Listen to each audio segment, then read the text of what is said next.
Hello, my name is Vanessa. Last Thanksgiving, I was seated near the kitchen, served from the staff menu, and called a gold digger by my boyfriend's mother, in front of 19 people, inside a restaurant she didn't even fully own. What they didn't know was that I'd already started the paperwork to buy that very building, and by the next day, she was signing a lease to work under me. But the insult wasn't the worst part. It was how long I let myself believe I had to earn a seat at a table built on silence and shame. Ever been loved just enough to stay quiet, but never enough to belong? Let me tell you what happened next. I had spent the better part of the afternoon choosing what to wear, nothing too flashy, nothing too plain, something that said I belonged there without screaming for attention. A navy silk wrap dress, pearl earrings, and a pair of nude pumps. Subtle, polished, respectable, the kind of look that didn't ask for permission to exist. But I'd be lying if I said I wasn't overthinking it, like I always did before seeing Verena. By the time we pulled into the lot of Dalloway's Heritage Dining, Charleston's crown jewel of Southern sophistication, my palms were already sweating. Callan reached over to squeeze my hand, but it felt more like habit than reassurance. "It's just dinner," he said. It wasn't just dinner, it was Thanksgiving, and Verena Dalloway never invited guests to her holiday table unless it served some higher narrative, her narrative. The restaurant was closed to the public that night, reserved for her inner circle. 19 guests in total, seated along a single gleaming oak table that stretched the length of the private dining hall. Callan and I were among the last to arrive, and from the moment we stepped in, I could feel the air change. The room didn't go silent, but something about the laughter shifted, like people were adjusting themselves, their voices, their posture. Politeness overlaid something sharper. I gave the kind of smile I'd practiced for years, the one that said, "I know I'm being watched, and I know exactly what you think of me." It worked, mostly. "Vanessa," Verena said, rising from her seat like a queen acknowledging a distant relative. "You're looking efficient tonight." Efficient? That was a new one. I thanked her and took my seat next to Callan. The table was already set with name cards in flowing cursive. Mine read, Miss Vanessa Lark, in gold ink. No middle initial, no title. Subtle, but deliberate. Verena's way of saying I wasn't quite family, not quite guest. I busied myself with the menu. 9 courses, all curated by Verena herself. She had designed the entire evening like a performance. She always did. After the first glass of wine had been poured and the appetizers served, Verena stood. Her posture was flawless, her silk blouse tucked just enough to show effort, but not vanity. "Thanksgiving," she began, her voice warm like bourbon left too long in the sun, "isn't just about gratitude. It's about legacy, about knowing where you come from and who you're building with." I felt my spine stiffen. "We've all worked hard to sit at this table," she continued. "Some of us earned it through blood, others through sweat, and a few—" She paused, eyes scanning the table. "Well, some simply find their way here and hope no one notices the difference." The room tightened, the kind of silence that isn't truly silent, just suffocating.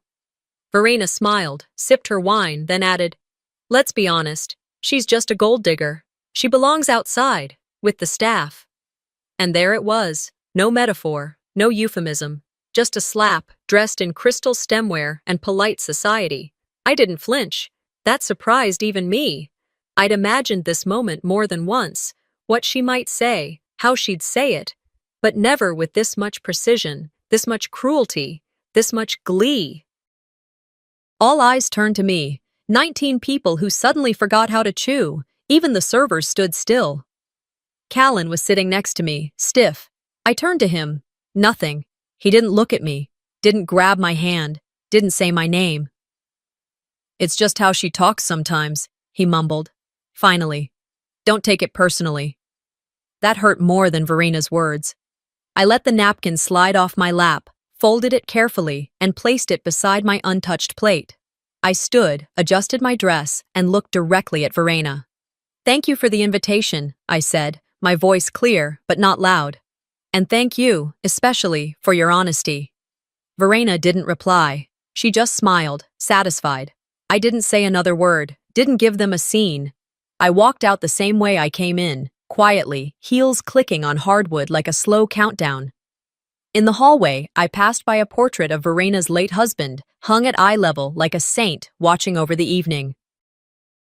The staff avoided eye contact, and I didn't blame them. They knew the power dynamics better than anyone.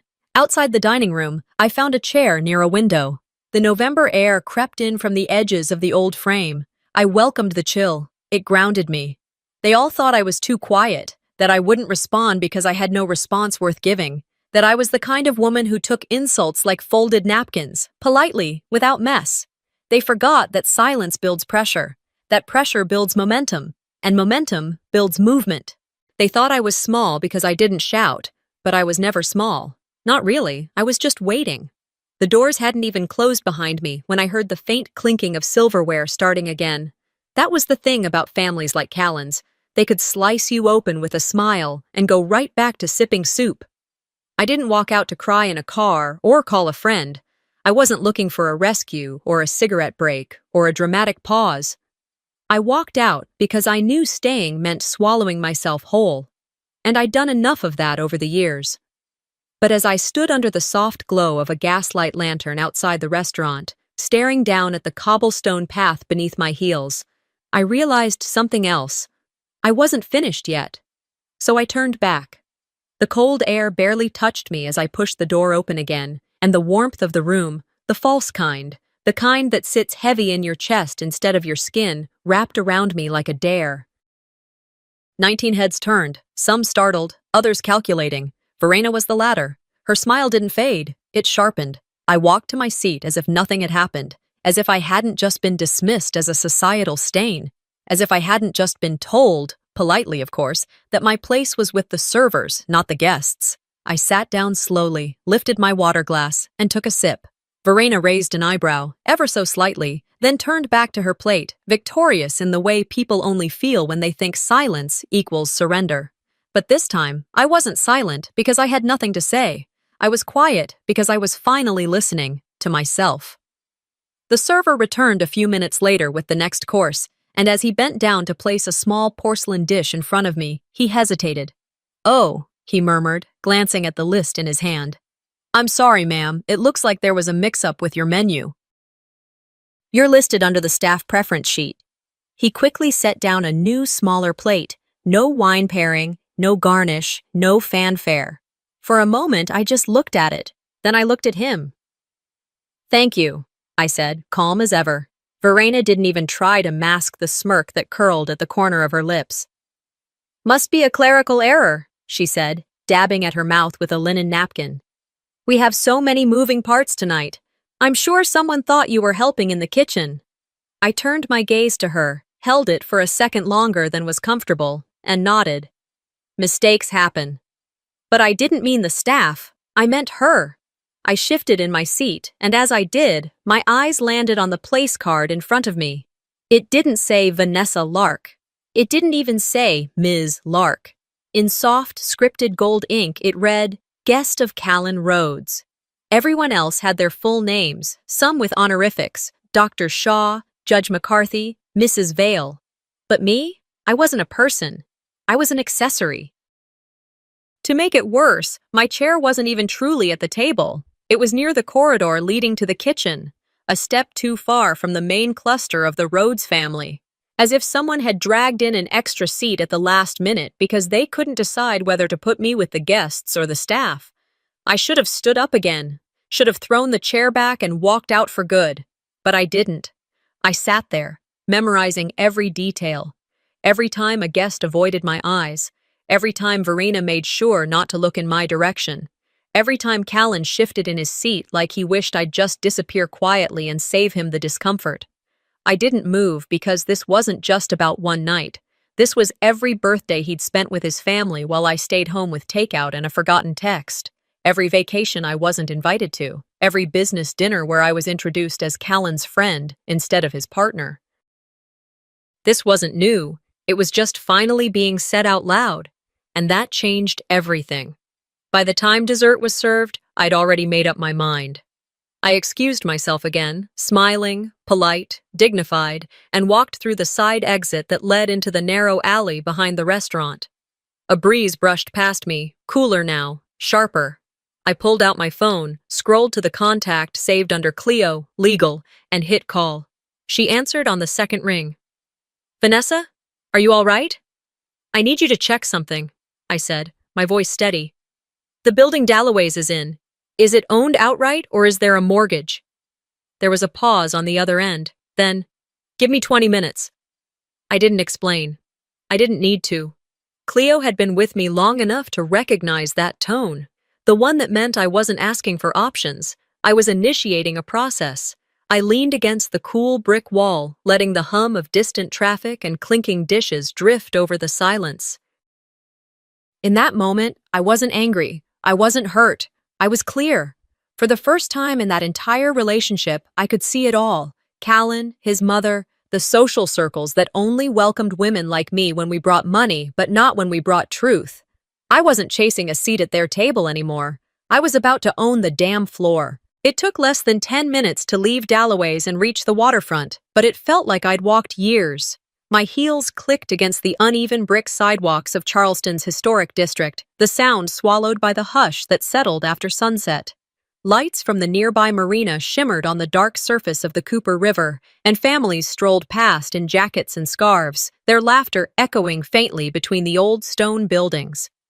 I stopped by a wooden bench near the water, the kind that always seemed to belong more to the past than the present. The kind of place where things come into focus, not because the world slows down, but because you finally stop rushing with it. I sat there for a while, legs crossed, phone in hand, but untouched. I watched a little girl toss bread to the ducks while her grandmother held her hand, gently telling her not to throw so much at once. A few feet away, a man in a worn blazer was proposing to his partner under a canopy of string lights that swayed in the wind. He looked nervous. She looked like she already knew what she'd say. That's the thing about watching other people live their lives. You see just how easily love can be shared when pride doesn't get in the way. And I realized then, Verena never hated me because I wasn't enough. She hated me because I didn't ask her for permission to be. I scrolled to a folder in my phone, one I hadn't opened in a long time. Photos from the first night I'd ever dined with the Dalloways. It was exactly 2 years ago, early November. The image showed a long table filled with people I didn't know then, and who still acted like they didn't know me now. I remembered that night vividly, not because it had gone poorly, but because it had gone exactly as I feared. Callan had asked me to just be chill before we walked in. He said his mother was particular, and that if I could just be polite, everything would be fine. I remember choosing a navy blue dress, modest neckline below the knee. I wore simple nude heels. I brought a bottle of wine from a small black-owned vineyard I'd discovered on a road trip months before. It was elegant, local, thoughtful. Verena accepted it with a smile so thin it barely touched her face, then handed it to the nearest waiter with a nod and said, "Please set this aside with the other donations." That word hit me harder than anything else that evening. Donation. As if I'd brought a gift basket from a charity raffle, not a bottle I'd spent hours selecting. Later that same night, Isolde had introduced her college friend, Emily, I think. She was pursuing law at Columbia, and Verena practically sang praises across the table. "A woman like that," she'd said, glass raised, "builds not only a future, but a name that matters." I'd smiled politely, even joined in the applause, but inside, I was folding myself in half, trying to disappear without anyone noticing. I hadn't gone to an Ivy. I didn't come from legacy or lineage, but I'd built a company that employed 86 people. I'd quietly donated to literacy programs. I'd paid for my little sister's nursing degree. None of that apparently counted. Tonight had only made it official. Back at the restaurant, just before I'd stepped out, Isolde had introduced her latest polished boyfriend, Griffin Vale. He looked like he'd been born in a Brooks Brothers catalog. Tan, tall, teeth too straight to be real. He shook hands with the ease of someone who'd never had to question if he belonged. Verena lit up.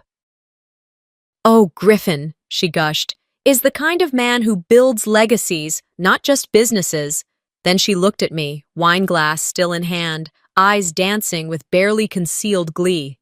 "Not everyone gets that." A few chuckles followed, small, controlled, but enough to push the knife in with precision. I hadn't flinched. I hadn't even blinked. I just smiled. That was the trick I'd learned. You smile so they don't know you've memorized every word. What they didn't know was that I'd stopped trying to belong a long time ago. I'd just never said it out loud, not even to myself. But now, that was changing. I opened my messages and tapped Cleo's name. "Any update?" I typed. She responded within 2 minutes. "Yes, the property's under a variable rate mortgage. Lender, Flagstone Bank. We can secure the title tonight if we move quickly." I stared at the screen for a moment, then typed back. "Do it. No delays. No co-signers. This is mine." I hit send and exhaled slowly. The truth is, I'd been building my own legacy long before I met Callan. I just did it quietly, without applause, without dinner parties, without anyone clapping for the sacrifices I made. They didn't see that I'd stayed up nights reviewing lease agreements for clients who never learned my name, that I'd fixed my own credit score after the mess my father left behind, that I'd turned down offers that would have put me on magazine covers because I wanted to grow something with integrity, not just visibility. But women like Verena didn't value that. They only respected bloodlines, brands, and curated guest lists. And now, she was about to find out that the floor she stood on, the one she'd looked down from so many times, no longer belonged to her. It was mine, and I wouldn't need to raise my voice to make that known. The phone slipped back into my purse without another word. I didn't wait for Cleo to confirm the timestamp or send the preliminary forms. That would come. Right now, I had unfinished business, inside that building, under that chandelier, surrounded by those people. I didn't go through the main doors. I chose the side entrance, the one the kitchen staff used to slip out for a cigarette or a breath of fresh air during long shifts. The metal handle was cold in my palm, but familiar. Grounding. I walked in slowly, deliberately, as if I were gliding across a courtroom floor. Not because I wanted a second act, but because I was reclaiming my presence from the one-sided narrative they were all too eager to write without me. The lighting inside had shifted since I left. The overheads had dimmed to a soft amber glow. Jazz played in the background, something brushed and smoky. It made everything feel more intimate, more rehearsed, like a theater production nearing its final scene. I passed the dessert station first. The servers were now carrying ramekins filled with crème brûlée, balancing them on white-gloved hands with the kind of finesse that only came from repetition. No one looked up as I walked by. They'd been trained better than that. The dining room quieted as I re-entered. Not because of what I said, because I said nothing, but because my reappearance defied the script Verena had written. I was supposed to be gone. She had delivered her final line. And yet, here I was, on my own stage. Callan stood from his seat at the far end, unsure whether to greet me or shield himself from what he assumed was coming. "Hey," he offered, tentative. "I'm glad you came back." I didn't answer. I didn't even pause. My steps were steady as I walked past him, past the half-eaten plates, the half-hearted conversations, and toward the bar. Behind it, near a stack of unused chargers and branded drink stirrers, was the gift I'd brought. A painting, framed, carefully wrapped, tied with navy ribbon and a card that read, "To the woman who created a place for legacy and memory to meet." My handwriting, my words, it was tucked into the corner like an afterthought. A sticky note was stuck to the front in someone else's handwriting. I read it once and didn't need to again. "We don't display homemade art. Return to sender." My throat didn't tighten from pain. Not this time. It tightened with clarity. With resolve. The kind that sharpens you from the inside out. I took the painting, still wrapped, and tucked it under my arm like it belonged to me again, which it did. On my way back through the hall, I passed a cluster of guests chatting near the wine wall. One man, tall, mid-40s, vaguely familiar from some foundation dinner years ago, raised his hand and flagged me down with a polite wave. "Excuse me," he said, smiling. "Could we get another bottle of the Chardonnay?" He thought I worked there. Before I could speak, Verena, seated nearby, heard him too. She glanced up. She saw everything. She could have corrected him. She could have said something. Anything. She didn't. She sipped her wine and looked away. I turned back to the man and smiled. Not bitter, not sweet, just sharp. "Of course," I replied. And would you like that served with a side of self-awareness? He blinked, confused. His wife choked on a small laugh, trying to disguise it as a cough. I walked on. Guests had gone silent again. The air was thick with embarrassment, mostly theirs. They didn't know what to do with a woman who didn't flinch, didn't leave, didn't shout, but didn't stay quiet either. I made my way to Verena. She was seated at the head of the table like she always was, eyes cool, fingers wrapped delicately around the stem of her glass. I didn't lower my voice. "You've spent 2 years trying to make me feel small," I said. "That was your mistake. Mine? I let you." A few heads turned. Forks stopped mid-air. "Excuse me?" Verena asked, already reaching for the armor of civility. "No," I said. "You don't get to excuse yourself from this. Not anymore." Her expression didn't change, but her posture did. It always does when someone used to control starts to feel it slipping. I could see it in her shoulders, in the way she placed her glass down just a little too carefully. "Next time you try to erase me," I continued, "make sure the ink's not mine." And with that, I left. Again. But this time, I wasn't walking out to escape. I was walking out because I had said everything that needed to be said. Not to change her, not to win her approval, but to close the chapter on asking for either. Jonas, the floor manager, always quiet, always professional, was standing by the door as I passed. He didn't say a word, but he nodded once, and I knew he had seen everything. That was enough. Out in the parking lot, my car was parked under one of the dim street lamps. I opened the door, set the painting in the passenger seat, and sat in silence for a moment. Then my phone buzzed. A message from Cleo. "Deal is ready. Flagstone confirmed. Docs in your inbox for signature." I didn't smile. I didn't sigh. I just whispered one word. "Sign." The screen dimmed, and the night settled into stillness. By the time I got home, the city had gone quiet. Charleston always settles down after midnight, like an old woman laying her hairpins on the nightstand before sleep. The cobblestone streets near my building were slick with dew, reflecting the glow of old gas lamps and the occasional flicker of a television through partially drawn curtains. I pulled into my parking spot beneath the building, let the car idle just long enough to listen to the engine hum, then shut it off with the same precision I'd used to fold that napkin at dinner. My heels echoed through the parking garage as I walked toward the elevator. Each step was deliberate. I wasn't walking off emotion anymore. I was walking toward execution. My building wasn't the flashiest in the city, but it was mine. 8th floor corner unit, exposed brick and floor-to-ceiling windows, clean lines, nothing performative. The kind of home you build for yourself when you're tired of waiting to be invited into someone else's. The moment I stepped inside, I slipped off my shoes and set the painting Verena had rejected on the marble-topped console by the entry. I'd hang it later.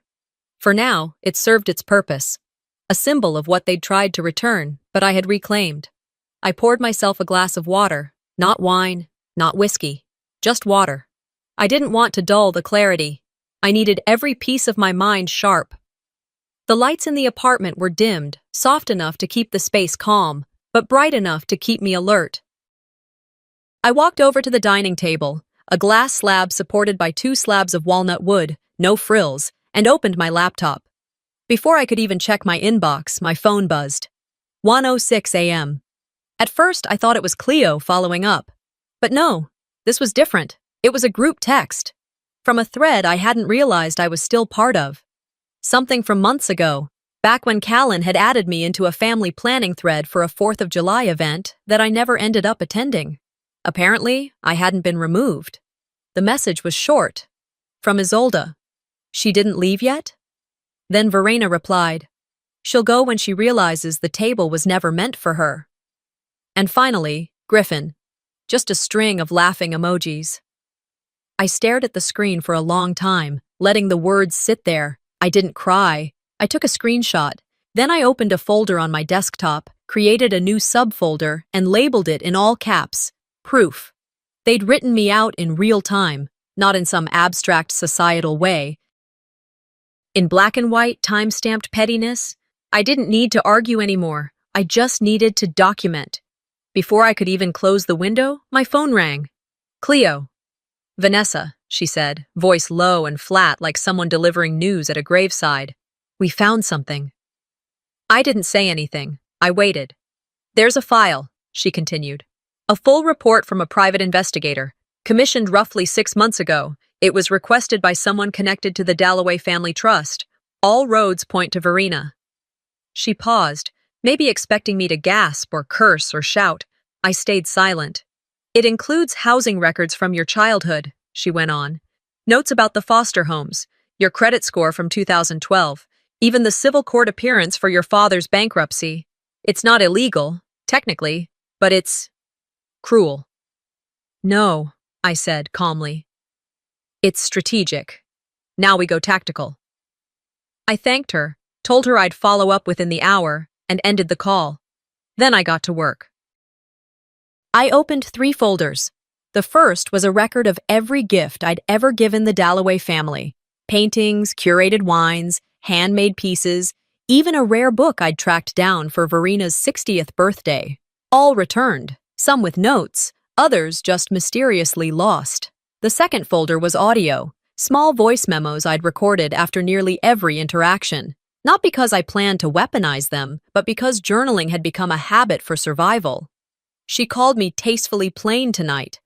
He introduced me as a consultant, not a partner. She told the server I'd take a smaller portion. She's always watching her figure. The third folder, property debt verification. Cleo had sent it over earlier that evening.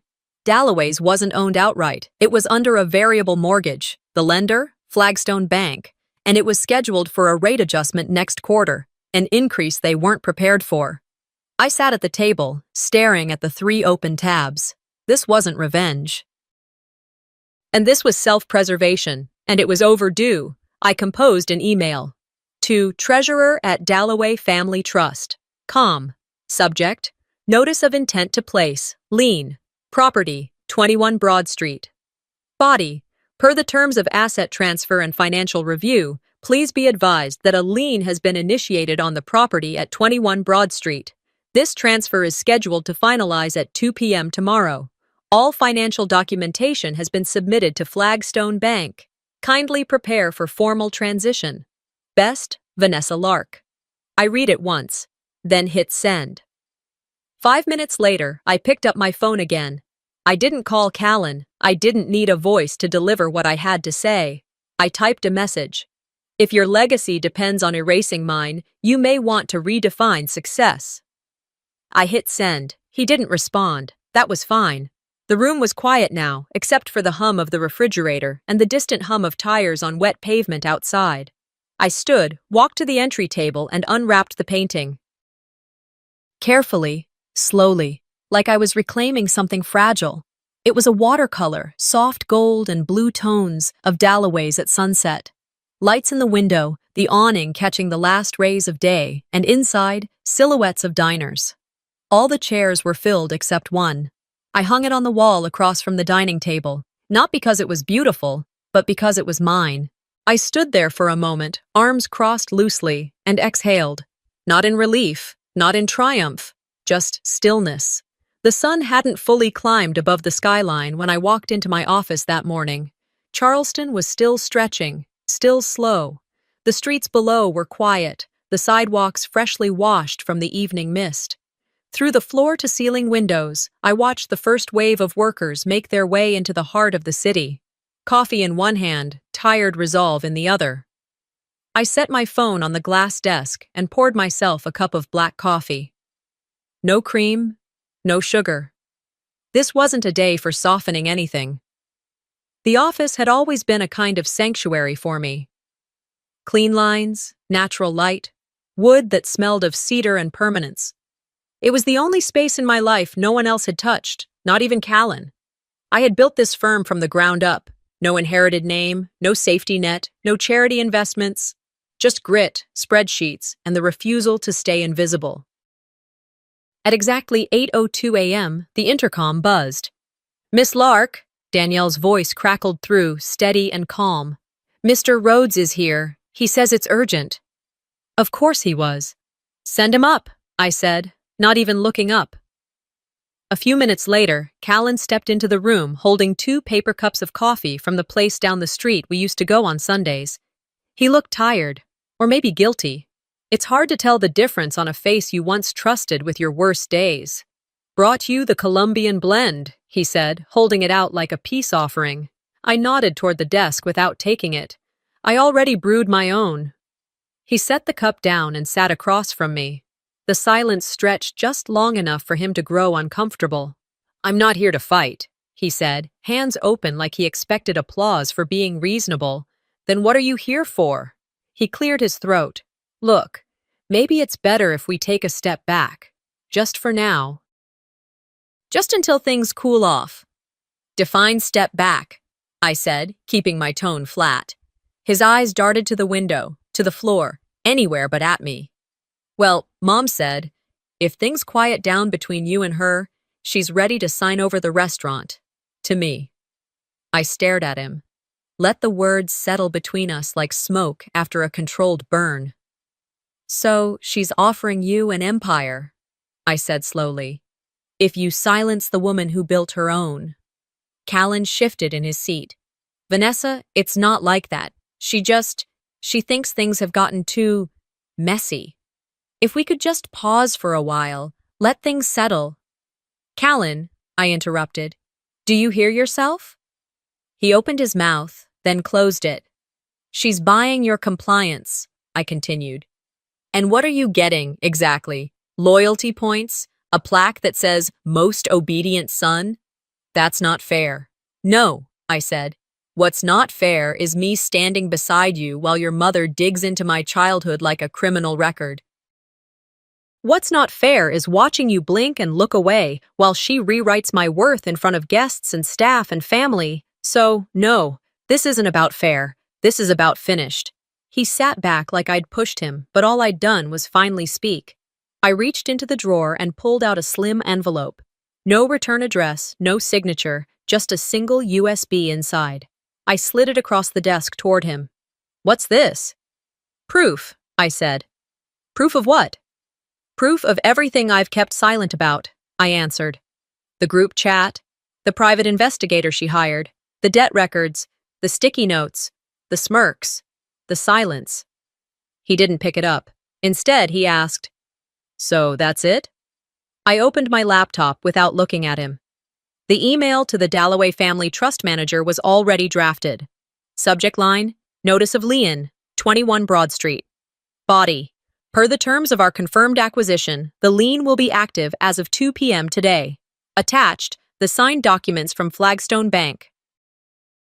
Clear, legal, unstoppable. "I don't need a seat at her table," I said, glancing up from the screen. "I bought the building. As of this afternoon, I'm your mother's landlord." His jaw went slack. I watched it happen, not with cruelty, but with a kind of reverence for the silence that follows a long overdue truth. "She made her decision," I said. "So did you. Here's mine." He finally reached for the envelope, but with hands that shook. I stood and walked to the window. The city below was alive now, vendors setting up, traffic humming, people moving forward. Behind me, I heard his voice, quieter now. "I didn't mean for it to come to this." "No," I said, still facing the window. "You just didn't mean to lose." A beat of silence. Then I turned to face him, one last time. "Love doesn't ask you to shrink," I said. "It grows you. You've spent your whole life shrinking for her. I'm done shrinking for anyone." He stood, still holding the USB, but he didn't make eye contact. "You were warned," I said. He left without saying goodbye. I picked up my phone, dialed Cleo. "Initiate the press release," I said. "Quiet, elegant, devastating. Have it live by 3 p.m. Then I hung up and looked back out the window. It was still early, but the sun was already high enough to cast long shadows across the buildings she once ruled. The ride to Dalloway's was quiet. No music, no podcasts, no distractions, just the sound of tires on familiar streets and my own breathing, steady and calm. Charleston's afternoon sun stretched long shadows over the sidewalks as the day leaned into early evening. I arrived just after 2:30, exactly as the meeting was set to begin. They had scheduled it like a chess move. A family stakeholder meeting, they called it. Verena had pulled together key figures in the restaurant's ownership structure. Callan, of course, Isolde and Griffin, two legacy board members, and the family trust attorney. No media, no outsiders, just an intimate circle of loyalty and leverage. She didn't invite me, but I came anyway. The dining room had been transformed from its usual elegance into something sharper, colder. The table was cleared of linens and flatware. No fresh flowers, no wine glasses, only documents, tablets, leather-bound folios, business dressed in southern charm. Verena stood near the head of the table, her back to the tall windows that faced Broad Street. She wore a tailored ivory suit, her signature pearls, and a smirk she must have inherited. When I stepped in through the side entrance, again, always the side, every head turned. For a second, no one spoke. Then Callan, seated midway down the table, half rose. Vanessa. I won't take long, I said, setting down my leather folder on the empty chair nearest Verena.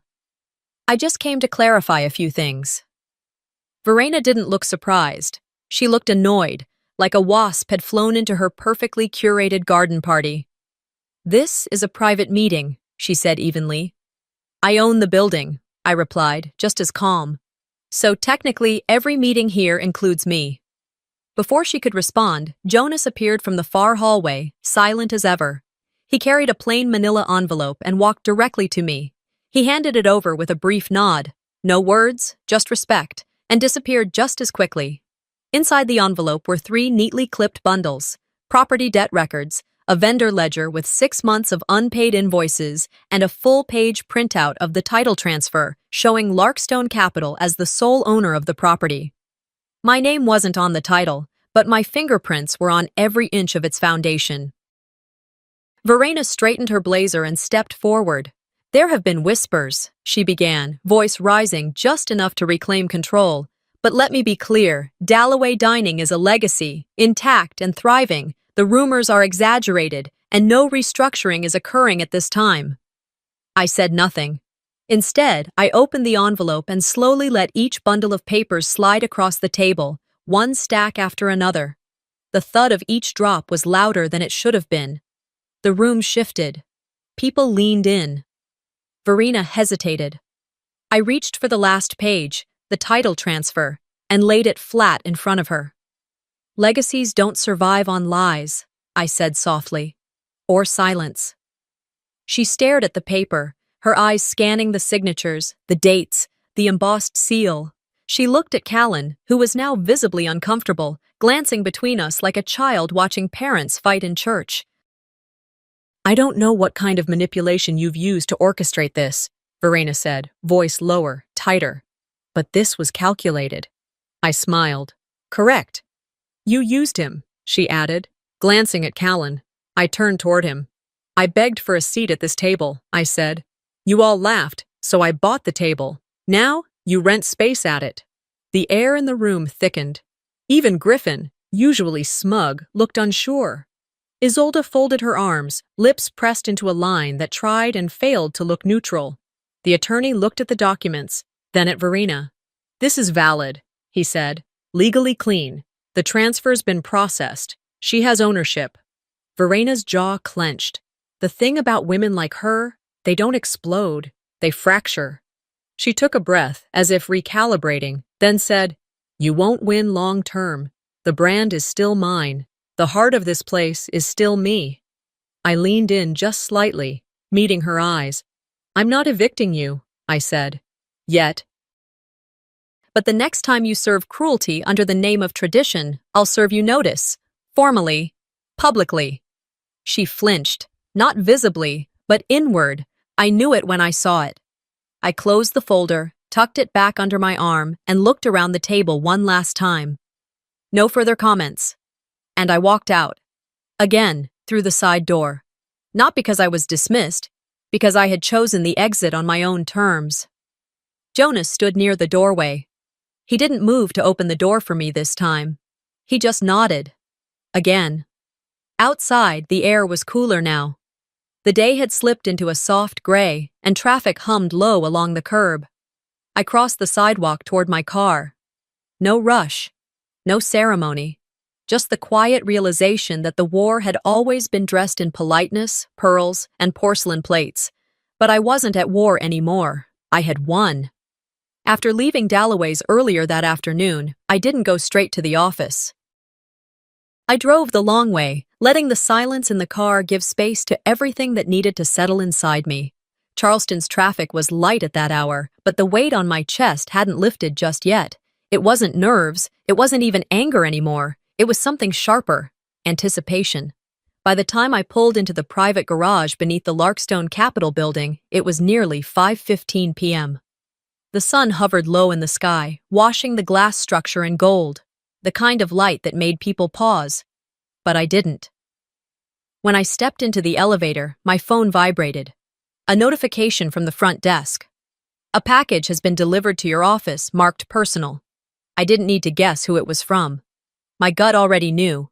When the door slid open on the 12th floor, Cleo was waiting, tablet in hand.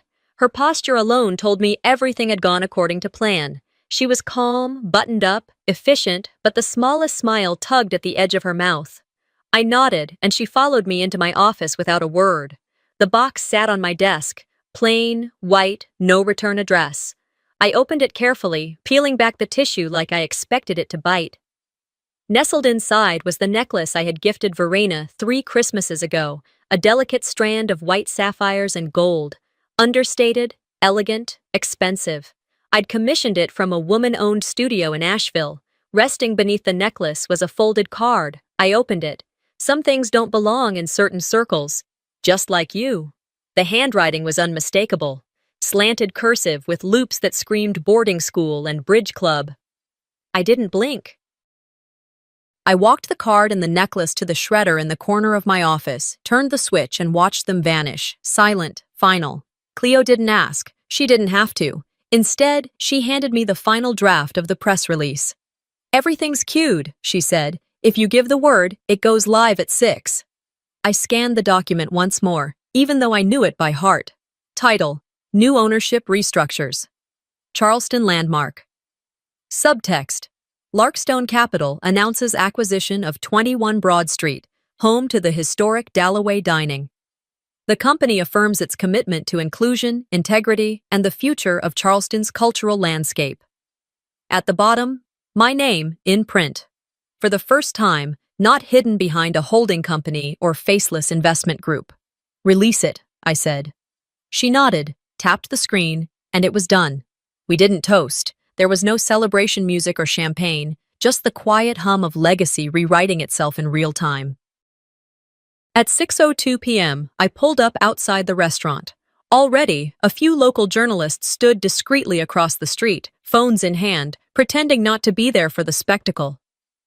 The new brass plaque had been installed just an hour before.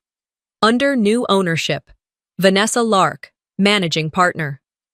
It gleamed against the evening light, unapologetic and permanent. As diners began to arrive for their reservations, some paused to read it. Others whispered. A few glanced up and saw me standing near the curb, and recognition bloomed across their faces. I didn't flinch. Then she came. Verena stepped outside, flanked by 2 longtime staff members who looked like they'd rather be anywhere else. She wore a navy sheath dress, her signature pearls, and that expression she always wore when she wanted the world to think nothing touched her. But I saw it. Confusion, then realization, then something worse. Rage without a plan. She spotted the plaque, then me. "Is this a joke?" she asked, her voice already loud enough to draw attention. "No," I said, stepping forward. "It's just overdue." She stormed toward me, heels sharp against the pavement. "You won't get away with this," she snapped, lowering her voice as she closed the distance. I met her eyes, steady. "Get away?" I said. "Verena, I signed every document. I followed every legal protocol. I held every receipt. I just never needed applause to finish what I started." I handed her a folder. She opened it right there on the sidewalk. Inside, a copy of the new lease. Effective immediately, month to month, subject to renewal based on conduct. You're a tenant now, I said softly. Not a queen, not a matriarch, a tenant. She didn't speak, not right away. Behind her, a few guests who had already been seated inside were peeking through the windows. A couple walking by stopped to watch. Phones hovered mid-air. I leaned in just enough for her to hear the next words clearly. "Yeah, your name is still on the menu," I said, "but make no mistake, this is my house now. And if I hear so much as a whisper of discrimination, of exclusion, of cruelty masked as tradition, I won't just evict you. I'll expose everything." She took a breath, but I didn't wait for her reply. I turned and walked past her, through the front doors. Inside, the lobby was quiet. Staff glanced up, unsure whether to greet me or avoid me. Jonas was behind the bar, checking a wine shipment. When he saw me, he didn't smile, he just gave a single, respectful nod. I walked past the dining room, past the linen closet, and into the kitchen. The place Verena once said I belonged in. The chefs paused. One of the servers clapped once, then stopped. Someone else joined. It wasn't loud, it wasn't planned, but it meant something. I nodded, pressed my hand briefly to the stainless steel counter, and whispered just to myself, I never needed their table. I built my own. 1 week later, I found myself sitting on the balcony outside my bedroom with a blanket over my legs and a warm cup of ginger tea in hand. The Saturday air was crisp, but not punishing, just the way Charleston welcomes winter. Cloudy skies had dulled the color of the skyline, but there was a quiet to it all that I hadn't felt in months, maybe years. My phone lay face down on the table beside me. I wasn't avoiding anyone. I just didn't need it right now. The war was over, but the body still remembers where it hurt. The week had moved faster than I'd expected. Larkstone's transition into the public face of Dalloway's had gone smoother than anyone thought it would. No protests, no lawsuits, just silence.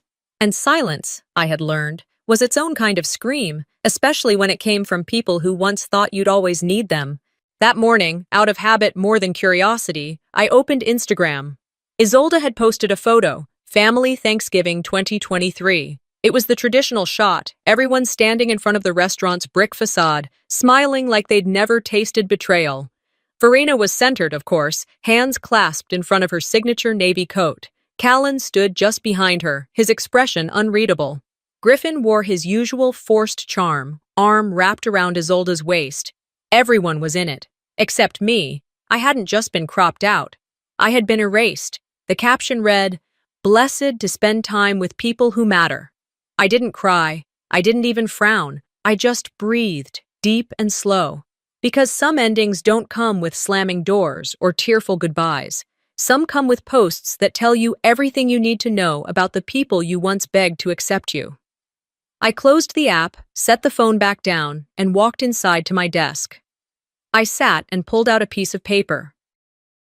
Not an email, not a note in my phone, actual paper. And I wrote a letter. Not to Verena, not to Callan, not even to that version of me who used to shrink into corners to avoid confrontation. This letter was for the woman I had become. Dear Vanessa, you stayed longer than you should have, but you did it with grace. You bent so many times, you forgot what standing tall felt like. But you never broke. And now, you'll never bend again. You don't need their names to build yours. You don't need their table to set your own. Forgive yourself for hoping. Even warriors need rest before they rise. With pride, Vanessa Lark. Woman. Builder. Never just a guest. I folded the letter and slipped it into the drawer where I kept my favorite fountain pen and the old matchbook from the first building Larkstone ever bought. I didn't need the letter. I just needed to write it. By the time I arrived at the office later that morning, the conference room had already been transformed. Larkstone's first mentorship event was underway. 10 young women, all in real estate, architecture, or community planning, seated at a long table I'd chosen myself. No one looked like Verena. No one sounded like Isolde. They were ambitious, a little nervous, and entirely present. Cleo introduced me, and I walked to the head of the table. The irony wasn't lost on me. "I'm not here to tell you how to fit in," I began. "I'm here to show you what happens when you stop trying." There were no cameras, no applause, just eyes watching, ears open. No one gives you the table, I said, but you can build one so solid, no one questions your seat. Later that evening, as I sat at my desk finishing a few last emails, Danielle stepped in. Verena stepped down from the board this afternoon, she said quietly. I looked up. She didn't make a statement, she added. She just left. Her name's still on the building, but the staff has started calling the private dining room Lark's Corner. Thought you should know. I nodded. Nothing more. Before she could leave, Danielle turned back. Also, she said, holding out her phone, Callan sent this to the office line. It was a one-line email. You were always better than us. I see that now. I didn't reply. Some messages are meant to be seen, not answered. Later that night, I returned home and slipped back onto the balcony, blanket in place, tea refilled. The city pulsed softly in the distance. Life was still moving. But for once, it didn't feel like it was moving without me. Beside me on the table was the painting, the one I'd made of Dalloway's in Golden Hour, the one Verena had returned without so much as a thank you. It was framed now, hung earlier that week by a woman from a local art co-op who didn't recognize me from headlines or press releases. She just asked, "Where do you want it?" I pointed to the space above my reading chair. The painting showed the restaurant bathed in sunlight, windows glowing. Inside, silhouettes of people at tables, laughter frozen in brushstrokes. There was one empty chair, slightly off to the side. And I didn't mind it being empty anymore. I didn't need to sit in it. The table was never the goal. Becoming the woman who no longer needed it, that was... Some scars don't show up on the skin. They show up in the silence you no longer tolerate. Vanessa's story wasn't just about revenge. It was about reclaiming space without permission, about remembering your worth even when others try to erase it. Have you ever stayed silent just to keep the peace? What would it look like if you didn't anymore? Tell me in the comments. I want to hear your story too. And if this one moved you, hit subscribe. There are more stories coming. Ones that remind you, silence doesn't mean surrender.